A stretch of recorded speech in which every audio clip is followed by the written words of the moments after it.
There are reports of child killers who appear innocent but have ended several lives in their brief existence. These murder cases are typically the most challenging to accept, yet more often than not contain the most horrifying details. In this video, we uncover the tale of Amarjeet Sada, the 9-year-old killer from Bihar, India. Amarjeet is not just a killer but might be the youngest killer known so far, but he is also the youngest serial killer. For someone to be categorized as a serial killer, he needs to have done at least 3 murders with the same or similar method. Amarjeet has killed his cousin, his sister, and a baby he snatched from the local area. Amarjeet's modus operandi was disturbingly methodical. He would strangle his victims before mercilessly crushing their heads with a rock or brick. Subsequently, he buried their remains in the nearby forest, meticulously burying them in shallow graves and covering them with mud and leaves. This chilling pattern of violence exposes Amarjeet's calculated and brutal approach to ending the lives of his victims. His choice of methods, from strangulation to crushing blows, painted a haunting picture of his methodical actions, followed by a meticulous effort to conceal the evidence of his heinous deeds in the secluded forest terrain. People commit murder for different reasons: trauma, revenge, jealousy, money, and so on. But what drove Amarjeet, a 9-year-old boy, to such actions? Let's analyze the events following his killing spree, hoping to find a plausible answer. Amarjeet was born in 1998, and his early years were marked by neglect and mistreatment. Growing up in poverty, his parents struggled to provide the essential care and attention he needed.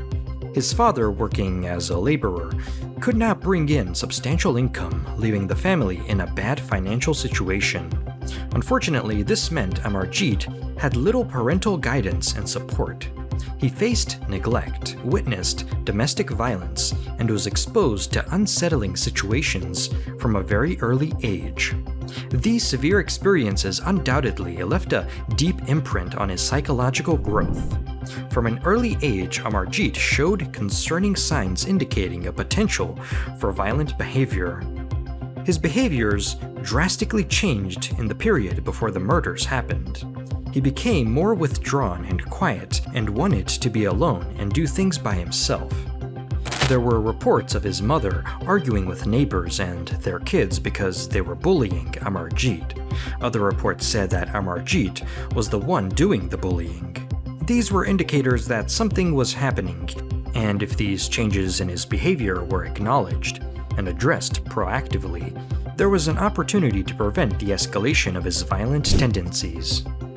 The clues to Amarjeet's propensity for violence emerged through a pattern of behaviors that indicated a darker inclination. His treatment of animals, marked by cruelty, stood as an early red flag. Additionally, his peculiar fascination with fire and its effects suggested a troubling curiosity about destructive elements. Perhaps most concerning was Amarjeet's consistent lack of expected emotional reactions to distressing situations, signifying a detachment that hinted at deeper issues. Had these behavioral patterns been identified and properly addressed in his formative years, intervention and targeted support could have potentially curbed the progression of his violent tendencies. According to some sources, Amarjeet's first kill was in 2006. His aunt left her 6-month-old daughter in the care of Amarjeet's family. A devastating incident unfolded one day when Amarjeet was in charge of caring for the younger child. During this time, Amarjeet's troubling behavior emerged. It started with him pinching and slapping his cousin, eventually leading to the tragic escalation of strangling her to death. After he killed his cousin, he smashed her head and buried her in a nearby forest.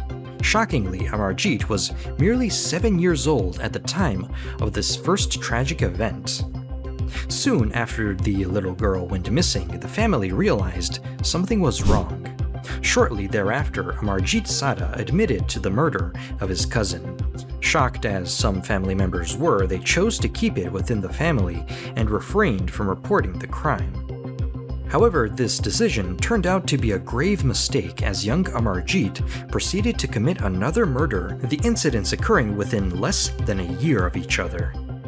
Only a few months after the initial murder, Amarjeet's focus shifted to his sister. During a winter afternoon, while his parents had a rest after lunch, Amarjeet managed to quickly lift his sister from her crib and strangled her to death. When his mother discovered the baby was missing and confronted him, Amarjeet confessed, stating he did it just like that.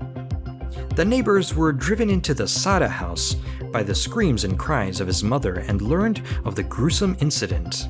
They advised Amarjeet's parents to involve the police.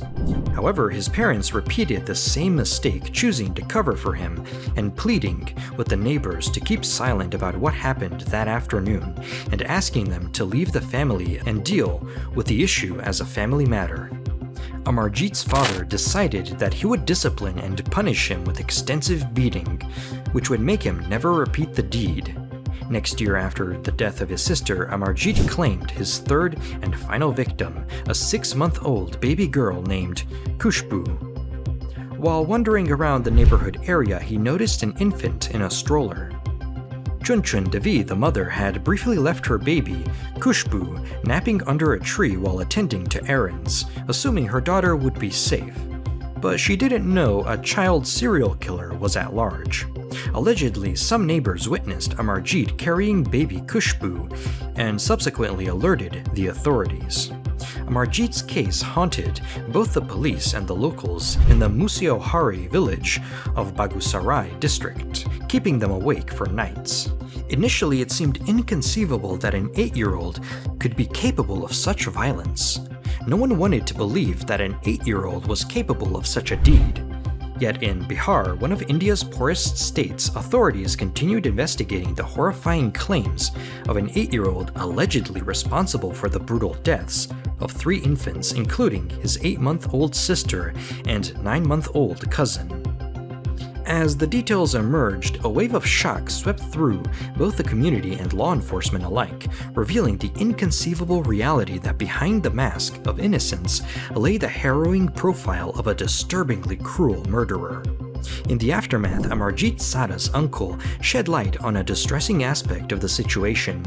Some members of the family circle had been well aware of the previous murders but had regarded them as internal family matters, trying to shield the young boy from external scrutiny. Their misguided attempts to protect him stemmed from a desire to safeguard the family's reputation and shield Amarjeet from the consequences of his actions. To understand these actions of the family, we need to take into consideration the cultural factors. The family name is very important in the Indian culture, therefore the family members strive to protect it and build it over time so the name itself can provide a better future for next generations. However, the heinous nature of Amarjeet's third murder shattered the cloak of secrecy that had covered his previous crimes. The motives behind the fatal beating of his 6-month-old cousin and 8-month-old sister in 2006 remain unclear and uncertain. Shockingly, in 2007, another victim, a 6-month-old baby named Khushbu, fell prey to his actions. As the investigations began, Amarjeet admitted to these horrific crimes, revealing a series of murders within the village. During the police interrogation, when asked about the chilling nature of his acts, Amarjeet Sada grinned and casually asked for something to eat. The officers who were interrogating him were astonished by his lack of nervousness or remorse and offered him biscuits. Without any sign of emotion, Amarjeet recounted the details of Khushbu's murder. After finishing the biscuits that the officers gave him, he chillingly confessed to taking the babies to a secluded area in the fields, repeatedly striking their faces with heavy bricks until they ceased breathing. After he was sure they were certainly dead, he buried their bodies beneath leaves and mud. His last victim, the 6-month-old baby girl, Khushbu, marked the turning point that led the family to break their silence. The reason was that she wasn't a relative, and they could not consider that as a family matter anymore. When Khushbu's mother, Chunchun Devi, reported leaving her baby sleeping in the primary school, an immediate investigation followed upon her return, revealing the baby was missing. This incident swiftly turned the community's suspicions towards Sada, who was a neighbor of the Devi family. His known dark tendencies and prior suspicions regarding the deaths of other children within his family made villagers point fingers in his direction. Concerned neighbors of the Sada family, who were suspicious of Amarjeet's involvement in the death of his sister, decided to involve the police. They urged them to speak with the young boy. Initially, law enforcement found it hard to believe that someone so young could hold any information about a missing baby. As the villagers struggled to find the baby, mounting pressure fell on Sada's parents to reveal the truth. Eventually, they allowed their son to be interrogated and confess. He admitted to strangling Kashfu, hitting her with bricks, and burying her in a shallow grave.